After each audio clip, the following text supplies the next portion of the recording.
If you haven't been following this rebuild series, guys, this is my ongoing project. It's a 1983 Harley Davidson Tour Glide.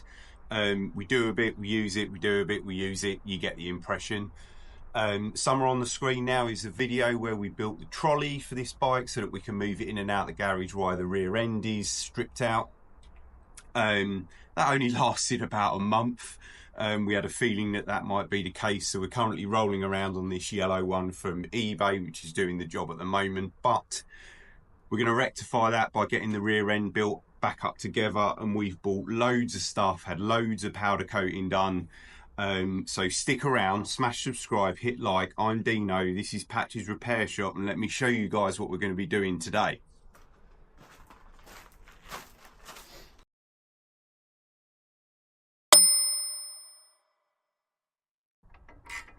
The first thing we got to do is get it on a stand and get this trolley off, because today we are going to be removing the starter and removing this gearbox and the primary drive on the other side again, starting to clean things up a bit. And I'm going to show you the gearbox that I've bought. We've got to strip that out on the bench because we're going to have some stuff recoated. I think that'll do it.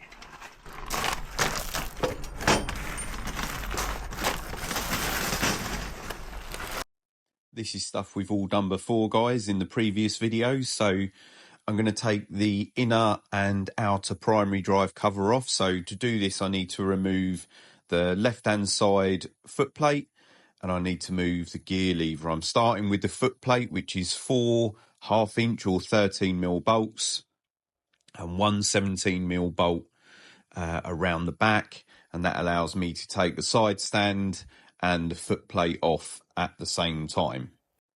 To make my life a little bit easier, I'm also going to remove the heel and toe gear shifter, and this is just an 11mm nut on the top, and then a 5mm Allen key runs through that, and it simply pulls off, and there's a spacer and a spring behind it. And this is an area that I do need to spend a little bit of time on, because there is excessive play in the shaft that runs through the inner primary drive housing still, which is something that I'm struggling to rectify, and I think I'm going to end up making something on the lathe to sort that problem out myself. With the foot plate, side stand and the heel and toe shifter out of the way, I can now go ahead and undo the linkage between the shifter on the front and the physical gearbox itself, which on mine I've already replaced them for rose joints instead of what was on there. So we've got a 13mm nut and bolt that runs through them at the front, and then at the rear I'm just going to undo a little 11mm bolt that holds it to the gearbox lever. With all the gear linkages out of the way, I can now go ahead and pull the outer primary drive cover off. I have already drained all the oil out of the primary drive cover, and for the lack of a proper imperial Allen key socket, we're using a physical Allen key just to undo all the Allen keys around the outer primary drive, and it will allow us to pull that straight off.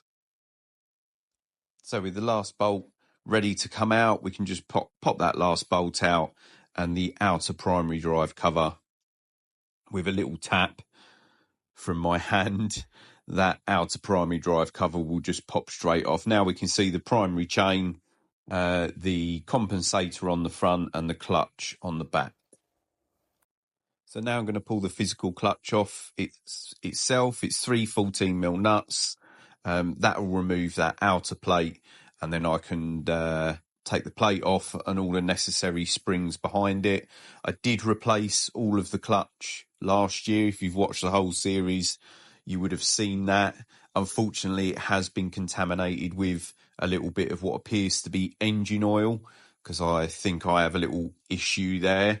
So on the way back last year from our last trip, it did start to slip a little bit. So I need to make a decision as to whether cleaning the clutch plates and re-soaking them in hypoid oil will do the job, or whether I should be replacing those clutch plates again. Let me know in the comments below, guys, if you've got an opinion on that one. So now I can pop that outer pressure plate off. In the middle is a 27mm nut. So we're just going to whiz that 27mm nut off now. And with that 27mm nut undone, we can then go ahead and pull the whole clutch basket off together. This is the type that has all the tiny little needle roller bearings around the outside, which can be quite a fiddly job. I think I found quite a quick way to do it now, so I build it all back up on the bench and pop it all in when the time comes. I'm just slacking in and off the primary chain tensioner as well to get some slack on the chain to allow me to pull the chain off of the clutch basket. So with everything undone and the primary chain loose, I can now pull the clutch basket off of the gearbox shaft, which has got a 6mm keyway, and I can get the primary chain out the way as well.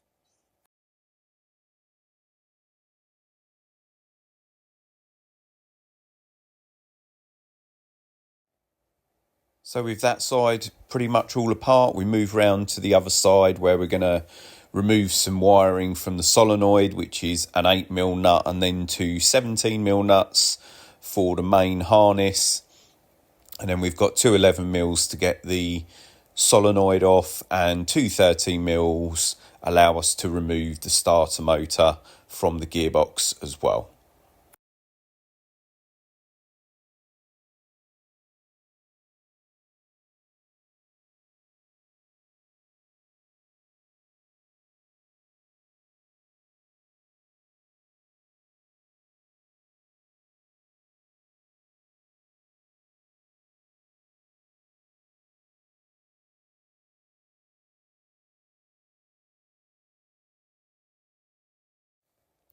I'm just going to remove a couple of pipes that are on here, and I'm also going to remove the clutch cable as well and move some wiring out the way.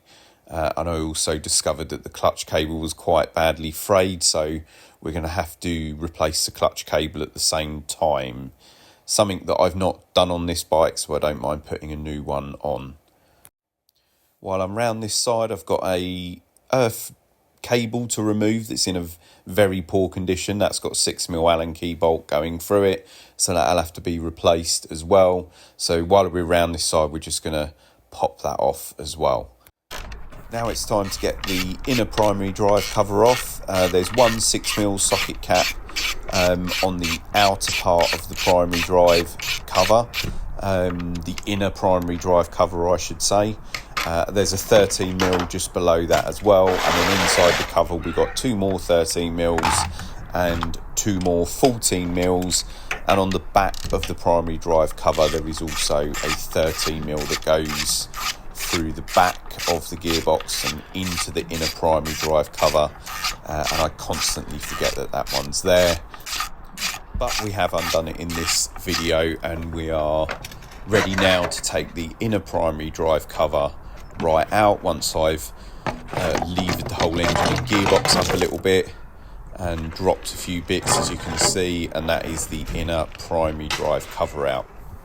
That exposes the new chain and sprocket, which we also replaced last year.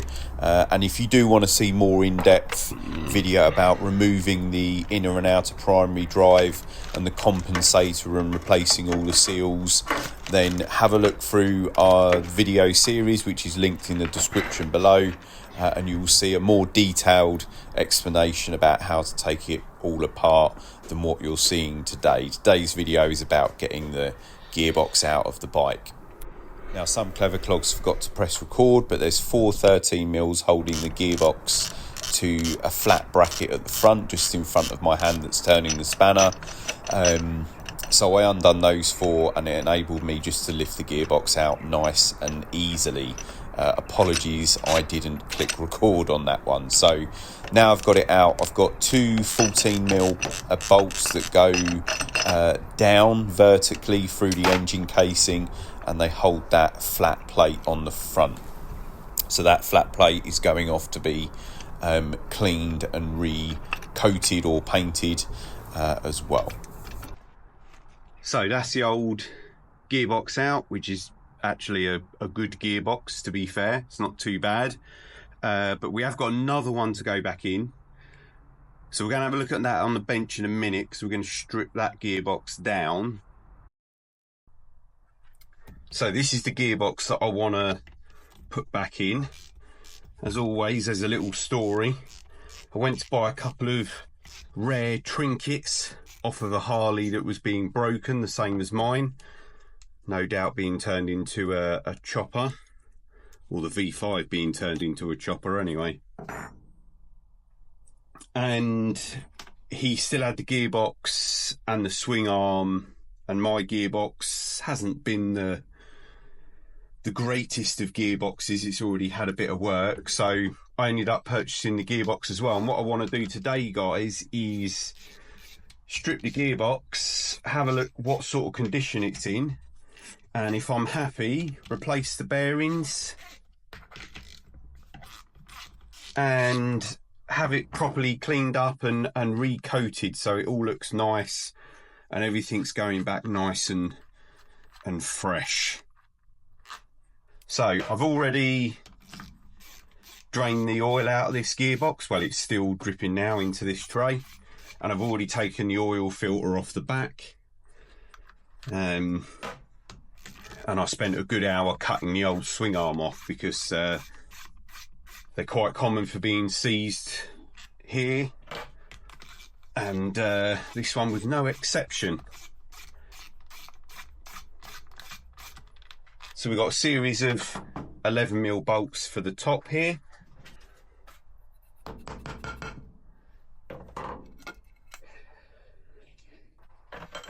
Now this bit we're fairly used to, because you may or may not have seen me replace this selector pull on my gearbox, which was completely worn out. So we're going to get this top off. There's a little bit of surface rust on it here. So let's get this. This is the selector drum on the top. So the selectors are located into this drum, and the pull pulls that drum forwards and backwards as you go in and out of gear.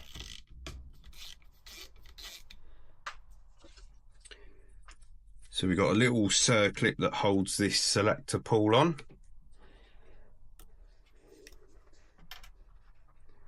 Then a washer. Pop the spring over the top.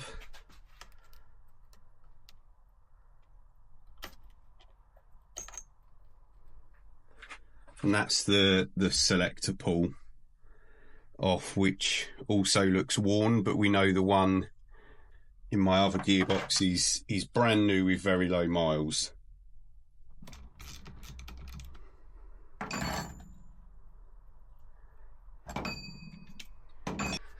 What is that? Some kind of breather or something? You guys know what that is?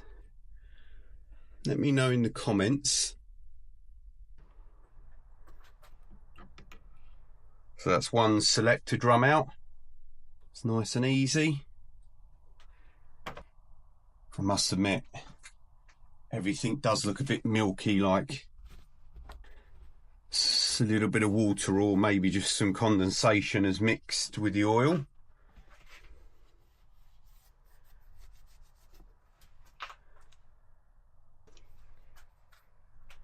See if we can carefully pop some of these dowels out.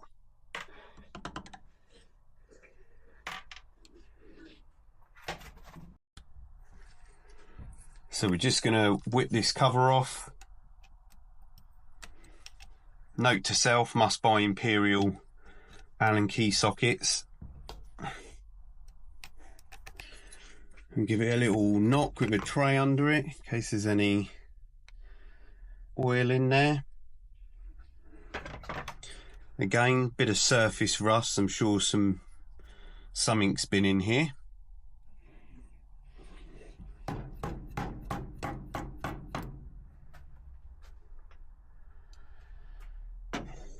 Right, so we've undone the socket cap bolts on this side. and this is allowing the shafts to move inside of the gearbox. So let me reposition you lovely people and see if it will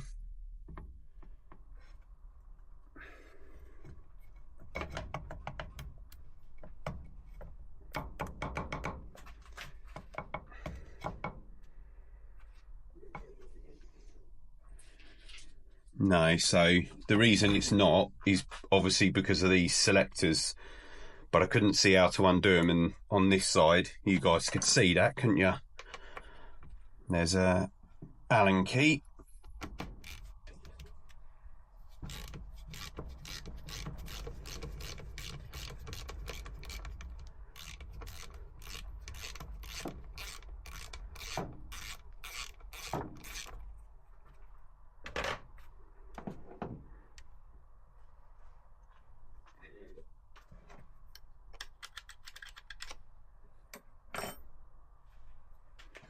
Same the other side. This is all a learning curve for me, guys. I've never done one of these gearboxes. So the shaft isn't tight. Now I've got both the Allen keys out, I can pull that shaft and that's dropped all the selectors down. So now I should be able to pull the selectors out like that.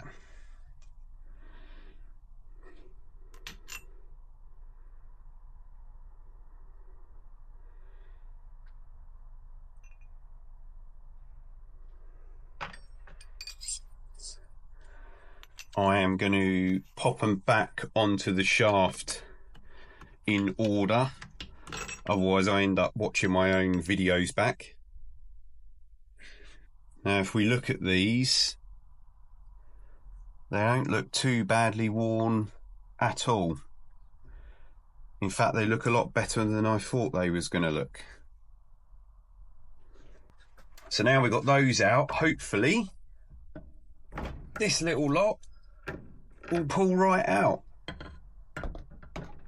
Camera in the way. Lovely. Right, we'll put that back on the bench in a second.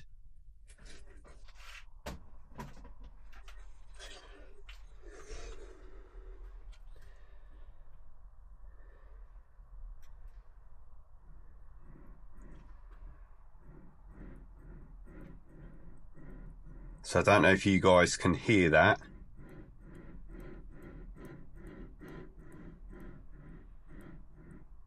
That bearing, there's no play in it, but it sounds rough. So I'm not going to reuse these gaskets, but I am going to keep them to ensure I'm getting the right ones. I need to let's reposition you people so you can see what's going on again. So we need to get the selector shaft out now. We've got the external lever that the selector rod connects to from my foot.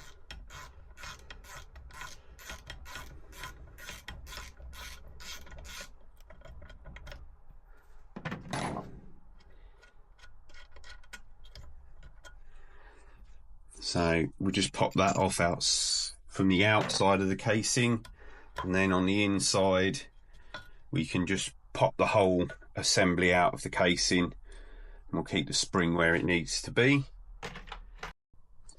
Now when we pulled the shafts out the end, it leaves this gear connected to the sprocket that your chain goes round on the other side. So I don't actually know how this comes out, but I'm going to start by taking the sprocket off the other side. So let's do that first and see what we find. Now, because we've been down this rabbit hole before, I know that I can pop that pin in there. I've got a huge homemade socket. This is a left-hand thread, and I thought it was a left-hand thread.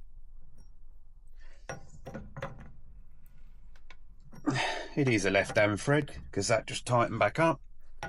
Well, let's hope it's a left-hand thread now. Yeah, that's coming undone.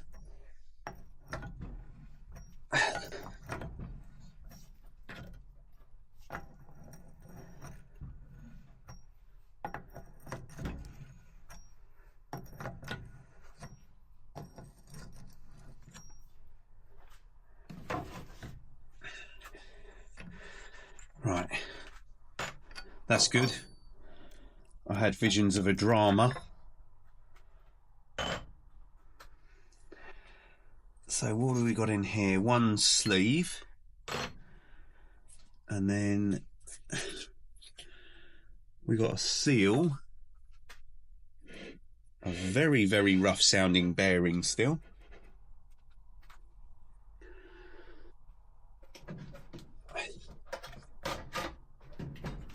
Let's see if we can get this seal out, and we will obviously replace all seals. Yeah, so one seal.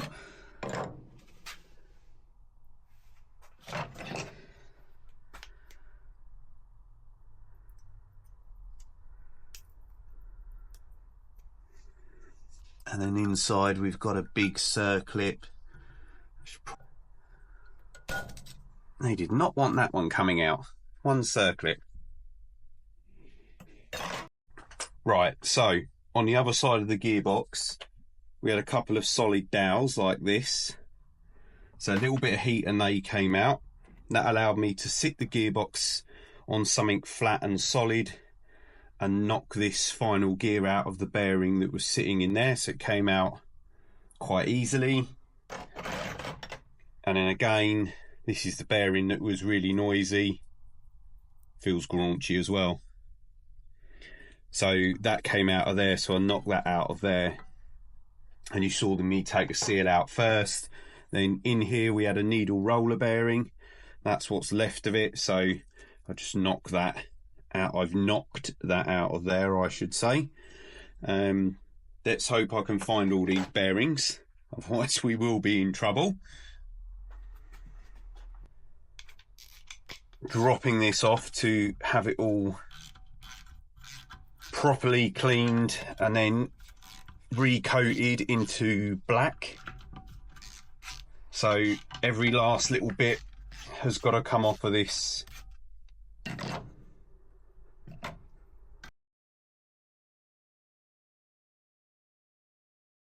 Right, so a couple of things here we've got to do.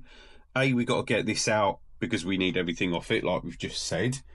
But secondly, I'm replacing all of these.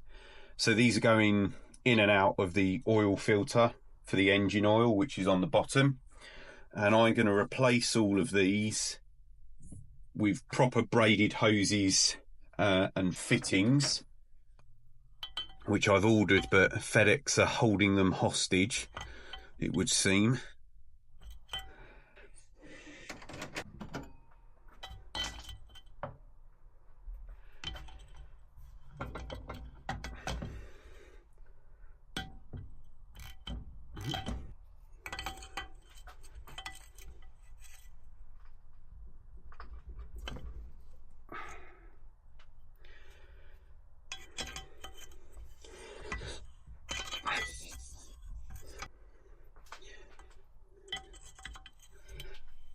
And then we need to double check what size thread they are.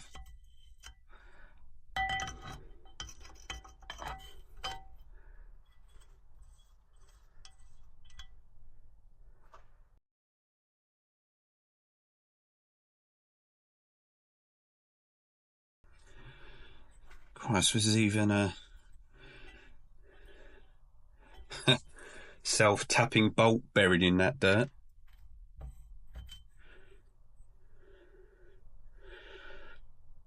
A dog's tooth, a washer, what's that? A nut? No, another washer. Lovely. Right, so I've given the casing just a very, very quick jet wash off, just a quick degrease. Like I said, it's dropped off being dropped off to be recoated. Get your words out, Dino. and they're gonna chemically clean it and do all that. But I just wanted to give it a quick clean and clean off some of the gasket surfaces now, so that I'm not wrestling with it too much when it comes back all shiny and nice. But I also wanted to check these fittings. This is engine oil in, engine oil out. The oil filter fits on the bottom. I've taken the oil filter off. I've taken the fitting out for the oil filter, and I just wanted to check the threads because I wanted to make sure that I'd ordered the correct fittings for all of these braided hoses. So these old manky fittings are going with the push-on rubber pipes, and they'll have proper fittings with hoses. These are a 1/8 by 27 MPT thread, and I was just proving the point and cleaning them out with a tap here. So that's good. I'll show you a pile of bits that are going off to be recoated and painted in a minute, but let's have a look at the physical shafts and gears now. Right, so now we've got the cases ready to go off. We can have a look at this. Now effectively I need this bit off the end, which has got 2 bearings in the end there. Now I don't think that I'm going to be able to undo these nuts today. I think I'm going to have to get a battery gun for that. So one gear just pops off the end of that shaft, as you've just seen. That just fell off. But what I have got in the end here is a couple of circlips. So I'm hoping, so first things first, that pops out of there. That's for the clutch, because the push rod runs through there for the clutch. So I'm wondering if I can undo these circlips and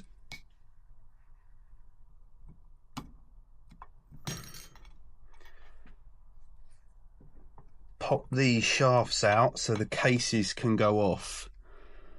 You know, because if they're off having their bits done, then I can carry on with ordering bearings and getting these nuts undone. So, right, they're out of there. Assuming they're not going to pop out as easy as that. So now we need some way of getting these out. Right. Wonder if I just pop a puller in there. Don't want to pull any threads out. And very, very quickly we are on to plan C. The bearings knock out one way only, which means the shafts have got to come out. And I need to try and manually undo the nuts.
I stripped the shafts, camera turned off.